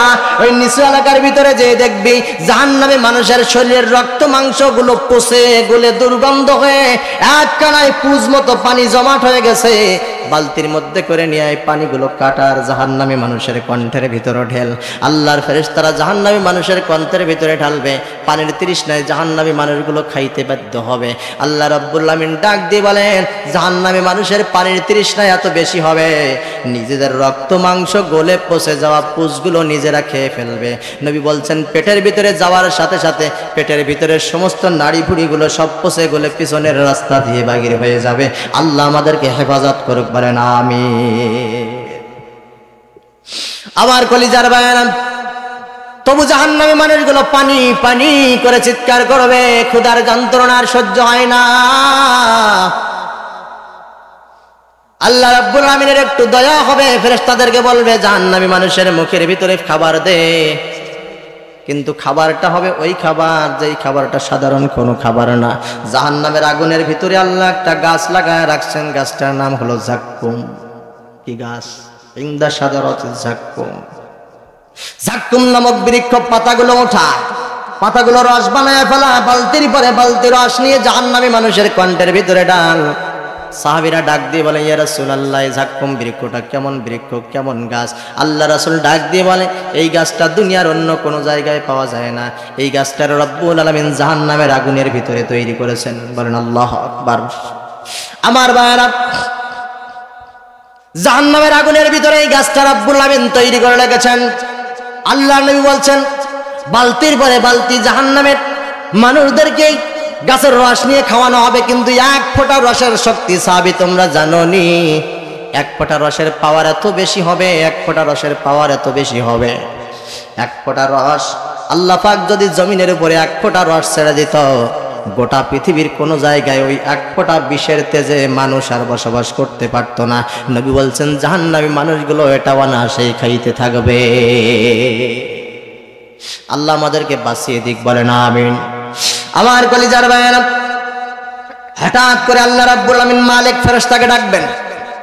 মালিক ফেরেশতা এমন ফেরেশতা যাকে আল্লাহ পাক রব্বুল আমিন জাহান্নামের রক্ষী ফেরেশতা, দারওয়ান ফেরেশতা হিসেবে সৃষ্টি করেছেন, তাকে দায়িত্ব দিয়ে রাখছেন।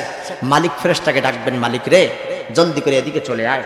মালিক ফেরেশতা আল্লাহর কাছে ছুটে চলে যাবে। মালিক ফেরেশতাকে আল্লাহ বলবেন, মালিক জাহান্নামের দিকে একটু কান লাগায় দেখতো, কোন মানুষগুলো জাহান্নামের ভিতরে আমি আল্লাহর নামের জিকির করতেছে। বলেন আল্লাহু আকবার। আল্লাহ রাব্বুল আমিন ডাক দিয়ে বলেন, মালিক রে জাহান্নামের ভিতরে যান, তাকিয়ে তাকিয়ে দেখ কোন মানুষগুলো আমি আল্লাহকে আল্লাহ বলে ডাকতেছে। তাদের পাশে যে প্রত্যেককে সংবাদ শোনায় দে। নির্দিষ্ট পরিমাণে সাজা শাস্তি খাটার পরে আল্লাহ রাব্বুল আলামিন তাদের সকলকে সাধারণ ক্ষমা করে দিয়েছেন। সুবহানাল্লাহ বলেন। মালিক ফেরেশতা জাহান্নামের ভিতরে যাবেন, সব মানুষগুলোকে উঠাবেন, ডাক দিয়ে বলবেন, জান্নাতের ভিতরে চলে যা, আল্লাহ তোদেরকে মাফ করে দিয়েছেন। সুবহানাল্লাহ। অল্প সংখ্যক মানুষকে আল্লাহ মাফ করে দিবেন সাজা শাস্তি খাটানোর পরে। সব মানুষ যখন চলে যাবে, আল্লাহ আবার মালিক ফেরেশতাকে ডাকবেন, মালিক রে আর কেউ আছে নাকি আমাকে ডাকার মতো? মালিক ফেরেশতা ডাক দিয়ে বলে, আল্লাহ আর কেউ তো নাই। আল্লাহ বলে, কি এমন হয়েছে তুমি কেন শুনতে পাও না? আমি শুনতে পাচ্ছি এখনো একজন মানুষ আমাকে জাহান্নামের ভিতরে ডাকতেছে। মালিক রে তুই যা যা, জাহান্নামের ভিতরে তন্ন তন্ন করে খুঁজে দেখ কোন মানুষটা আমাকে এখনো পর্যন্ত ডাকতেছে। মালিক ফেরেশতা একবার যাবে পাবে না, দুইবার যাবে পাবে না, তিনবার যাবে পাবে না, চারবারের বার আসার পরে আল্লাহ বলবে, মালিক রে জাহান্নামের ভিতরে অমুক জায়গায় যেয়ে দেখ একজন মানুষ আমাকে আল্লাহ বলে ডাকতেছে, ওকে সাধারণ ক্ষমা করে দিয়েছি, জাহান্নাম থেকে উঠাই নিয়ে আয়। মালিক ফেরেশতা লোকটার পাশে চলে যাবে। লোকটাকে খুঁজে পাওয়ার জন্য আগুনগুলো আর উপরের জ্বালানিগুলো হাত দিয়ে সরাইতে সরাইতে দীর্ঘ পথ পাড়ি দিয়ে নিচ থেকে এত বিশাল দেহের মানুষটাকে টান দিয়ে উঠাবেন, ঘাটটা গর্দানটা ধরে তাকে বসিয়ে দেবেন।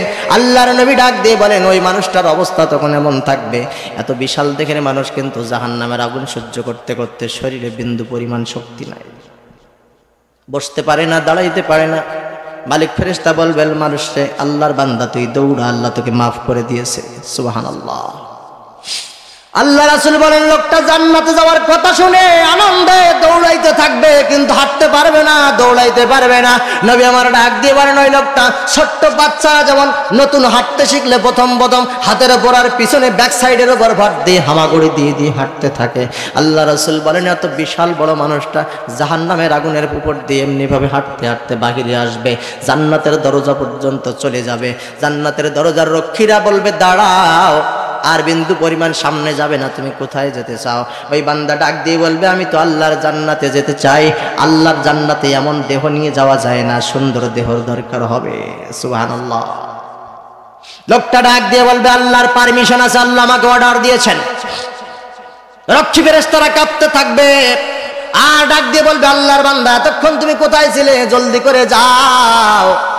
জান্নাত আর জাহান্নামের মাঝখানে দেখো নাহরুল হায়াত নামক একটা জায়গা অপেক্ষা করতেছে। ওই নহরের ভিতরে, নহরের পানিতে যে তুমি একটা মাত্র ডুব মারবা, আল্লাহ রাব্বুল আলামিন তোমাকে জান্নাতি মানুষের দেহ দান করে দেবে। লোকটা দৌড়াইতে দৌড়াইতে জান্নাত জাহান্নামের মাঝখানে নাহরুল হায়াতের ভিতরে ডুব মারবেন। আল্লাহ রাসূল বলছেন লোকটা পোড়া কয়লার মতো দেহ নিয়ে ডুব মারছেন, কিন্তু নালার পাশে ড্রেনের পাশে যদি কোনো ঘাস জন্ম নেয়, পানির কাছে কোনো ঘাস যদি থাকে, ওই ঘাসটা একটু সতেজ বেশি থাকে। নবীর উদাহরণ কত সুন্দর। আল্লাহ রাসূল বলছেন এই লোকটা পোড়া কয়লার মতো দেহ নিয়ে কেবলমাত্র নাহরুল হায়াতের ভিতরে ডুব দিয়েছেন, ওঠা মাত্রই দেখবে আল্লাহ রাব্বুল আলামিন ঈসা নবীর মতো 33 বছর বয়সের যুবক বানাইয়া দিছে। লোকটা এবার চলে যাবেন জান্নাতের দরজায়, রক্ষীরা ঢুকাই নেবেন স্যালুট দিয়ে। এবার লোকটা জান্নাতের ভিতরে ঘুরতে থাকবে, কিন্তু নিজের থাকার কোনো জায়গা নাই। আল্লাহ রাব্বুল আলামিন ডাক দিয়ে বলবেন বান্দা খোঁজ খোঁজ, তোর জন্য জান্নাতের ভিতরে জায়গা রাখছি, শুধু জায়গা নয়। আল্লাহ রাসূল বলেন দুনিয়ায় সবচেয়ে ছোট, সবার শেষে যেই ব্যক্তি জান্নাতে যাবে, সবচেয়ে ছোট জান্নাত আল্লাহ যাকে দান করবেন, তাকেও আল্লাহ রাব্বুল আলামিন এই দুনিয়ার মতো 10টা দুনিয়া জায়গা দান করে দেবে। আল্লাহর নবী বলছেন জান্নাতের ভিতরে যেই বাড়ি দেবেন আল্লাহ, ওই বাড়িটা সবচেয়ে ছোট বাড়িটা হবে 100 তলা বাড়ির সমান। আবু হুরায়রা রাদিয়াল্লাহু তাআলা আনহু আবেগে বলে ফেলছেন ইয়া রাসূলুল্লাহ ওই বাড়িটা আল্লাহ বানাবেন কি দিয়ে? নবীজি বলছেন সাহাবী শোনো, ওই বাড়িটা বানাতে যে আল্লাহ একটা স্বর্ণের ইট ব্যবহার করবেন, একটা রূপার ইট ব্যবহার করবেন, এমনি ভাবে আল্লাহ পাক জান্নাতে সবচেয়ে ছোট বাড়িটা 100 তলা বাড়ি বানায়া দেবেন। সুবহানাল্লাহ। ওই লোকটাকে আল্লাহ বলবে তোর জন্য বাড়ি রাখছে, তুই খোঁজ। বারবার খুঁজে খুঁজে লোকটা তার বাড়ি পেয়ে যাবে। নবী বলছেন জান্নাত তো এমন জায়গা খালিদিনা ফিহা লা ইয়াবগুনা আনহা হিওয়ালা। আল্লাহ পাক ডাক দিয়ে বলছেন ওই জান্নাতের ভিতরে যখন তোমাকে একবার ঢুকাবো, জীবনে কোনোদিন ওখান থেকে তোমাকে আর অপমান করে বাহির করে দেব না। সুবহানাল্লাহ। আল্লাহ রাসূল বলছেন এটা এমন জান্নাত, ওখানে তুমি যা চাইবা তাই পাইবা। দুনিয়ায় রিকশা চালাইতা, লোকের বাড়িতে কাজ করতে, দিনের খাবার দিনে এনে খাইতা, মানুষের দুয়ারে দুয়ারে ঘুরতা, খেদমত করার প্রশ্নই আসে না, খেদমত করার কোনো মানুষই আসে না, নিজের দেহ খেদমত করার সুযোগ নিজেই পেতে না। কিন্তু তুমি যদি জান্নাতের খাতায় নাম লিখাতে পারো, জান্নাতের তালিকায় যদি তোমার নামটা উঠে যায়, আল্লাহ রাব্বুল আলামিন জান্নাতের ভিতরে তোমাকে খেদমত করার জন্য 80,000 খাদেম দান করবে। কত হাজার? 80,000, একজন নয়, দুইজন নয়। নবী বলছেন এই খাদেমগুলো সব অল্প বয়স্কের ছোট ছোট বাচ্চাদের দিয়ে আল্লাহ পাক রব্বুল আলামিন বানাবেন। এই বাচ্চাগুলো তোমাকে খেদমত করার জন্য সামনে দিয়ে যখন হেঁটে চলে যাবে, তোমার যেন মনে হবে সামনে দিয়ে মণি মুক্তাগুলো ছড়িয়ে ছিটিয়ে পড়ে যাচ্ছে। সুবহানাল্লাহ। আল্লাহ রাসূল বলছে শুধু এই খাদেম নয়, 1 নয় 2 নয়, 70টা পর্যন্ত হুর তোমার জন্য আল্লাহ জান্নাত বিশাল বড় বাস পাখি উড়ে যাবে। আল্লাহ রাসূল বলছেন ওই জান্নাতি মানুষের মনে একটু তামান্না জাগবে যে আল্লাহ এই বিশাল বড় পাখিটার একটু ভোনা করে খাইতে পারতাম। আল্লাহু আকবার বলেন। নবীজি বলেন এই তামান্না করতে তার দেরি হবে, হঠাৎ করে দেখবে চোখের পলক খোলার সাথে সাথে এই বিশাল বড় উট পাখিটা প্লেটের ভিতরে ভোনা হয়ে তার সামনে হাজির হয়ে গেছে। মজার ব্যাপার হলো লোকটা কলিজা শান্ত করে উট পাখিটা খাইবে, হাড় হাড্ডিগুলো একপাশে রেখে দেবে। আল্লাহ রাসূল বলছেন হঠাৎ করে দেখবে একটা হাড় আরেকটা হাড়ের গায়ে জোড়া লেগে গেছে, মাংসের গায়ে মাংস লেগে গেছে, পাখার গায়ে পাখা লেগে উট পাখিটা আবার চোখের সামনে দিয়ে উড়ে চলে যাচ্ছে। বলেন সুবহানাল্লাহ। একজন সাহাবী এই কথা যখন শুনলেন, জান্নাতে সব পাওয়া যায়, সাহাবী বলছে ইয়া রাসূলুল্লাহ আমার তো একটু ঘোড়া চড়ার শখ, আল্লাহ কি জান্নাতের ভিতরে আমাকে ঘোড়া দিবেন? আল্লাহু আকবার বলেন। আল্লাহ রাসূল বলছে সাহাবীরে জান্নাতের ভিতরে ঘোড়া চড়তে গেলে আগে তো তোর জান্নাত পাওয়ার দরকার, ঠিক না? নবীজি বলছে সাহাবী তোর জন্য দোয়া করে দিলাম আল্লাহ যেন তোকে জান্নাত দেয়। সুবহানাল্লাহ, চাইলো কি আর পাইলো কি? এবার নবী ডাক দিয়ে বলে সাহাবীরে জান্নাত পাওয়ার পরে আল্লাহকে বলবা আল্লাহ আমাকে জান্নাত দিয়েছো, আমার একটু ঘোড়া চড়ার শখ আছে, আমাকে একটা ঘোড়া দান করো, কিন্তু দুনিয়ার ঘোড়ার মতো ঘোড়া নয়, ওই ঘোড়াটার দুইটা পাকা থাকবে, ওই ঘোড়াটার দেহ হবে লাল ইয়াকুত পাথর দিয়ে তৈরি, রক্তে মাংসের ঘোড়া না, ওই ঘোড়িটার দ্রুত গতি সম্পন্ন হবে, আমি ঘোড়ার পিঠে উঠে গোটা জান্নাতটা ঘুরে ঘুরে দেখব। আল্লাহ রাসূল বলছেন জান্নাত দেওয়ার পরে এই তামান্না করতে তোমার দেরি হবে, তোমার চোখের সামনে লাল ইয়াকুত পাথরের পাখাওয়ালা ঘোড়া এসে দাঁড়াতে দেরি করবে না। ওই জান্নাতে আমরা যেতে চাই, কারা কারা দুটি হাত তুলে দেখান তারা তারা। লিল্লাহি তাকবীর। আল্লাহ আমাদের সকলকে জাহান্নাম থেকে বাঁচিয়ে দিক, জান্নাতে যাওয়ার তৌফিক দান করে দিক, বলেন আমিন। ও ভাই, আলোচনার শেষ কথা আবার সেটাই, ভুলবো না ভোলা যায় নাকি আব্বা জানের ওই স্মৃতি। এটা কোথায় যেন গাইছিলাম, জি ইনশাআল্লাহ। বাইরে আবার ঘুরাই ফিরে আমি সেই কথায় আসি, দুনিয়ায় সবকিছু আছে আমার, জান্নাতের তালিকায় আমার নাম নাই। এই দুনিয়া কি কোনো কাজে লাগবে? কোনো কাজে লাগবে? কষ্ট হচ্ছে আপনাদের? শেষ মোনাজাত না করে যাবেন কারা কারা? দুটি হাত তোলেন তো। যান যান যান। বুঝতে পারি নাই, পারলে তুলতো না। আল্লাহ আমাদের সবাইকে কবুল করুক, পারে না আমিন। আমরা কথা দিয়েছি নীরবতার মাধ্যমে শেষ মোনাজাত না করে আমরা কেউ যাব না। তাবারক তো আছে, আজকের মাহফিলের প্রধান বক্তা তো তাবারক, দেখবেন। হ্যাঁ, হাসেন না। মাহফিলে যখন প্রধান বক্তা আসে তখন মানুষ বেশি হয় না কম হয়? বেশি হয় না কম হয়?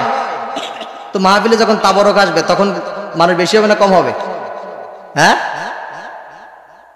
আহা, তাহলে আজকের মাহফিলের প্রধান বক্তা তো তাবারক।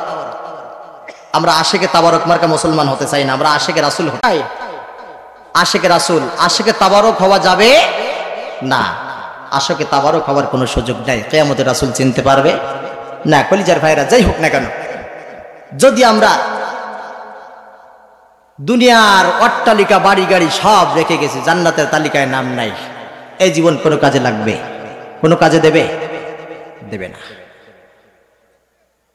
আরো একটা প্রশ্নের উত্তর আপনারাই দিবেন, আমাকে দিয়ে বলি।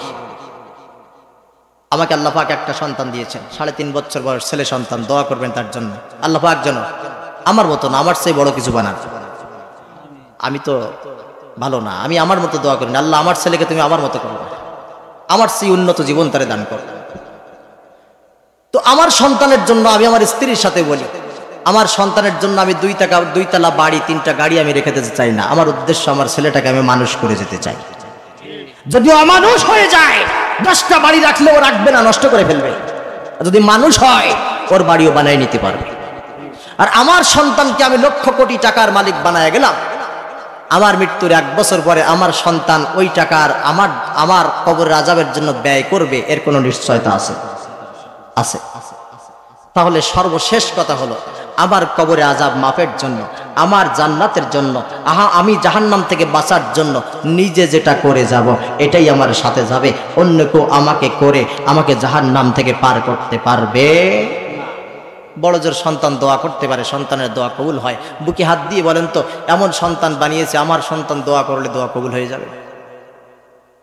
আমার বাবা আমাকে নিয়ে গর্ব করে, আমি বলি আব্বা আমাকে নিয়ে গর্ব করার কোনো সুযোগ নাই, কারণ আমি নিজেই জানি না কিয়ামতের দিন আল্লাহ আমার সাথে কিরূপ ব্যবহার করে। আমি নিজেই জানি না আমার সাথে আল্লাহ কিরূপ ব্যবহার করে। আল্লাহ যদি আমাকে জান্নাত না দেয় আমি তোমাকে নেব কি করে?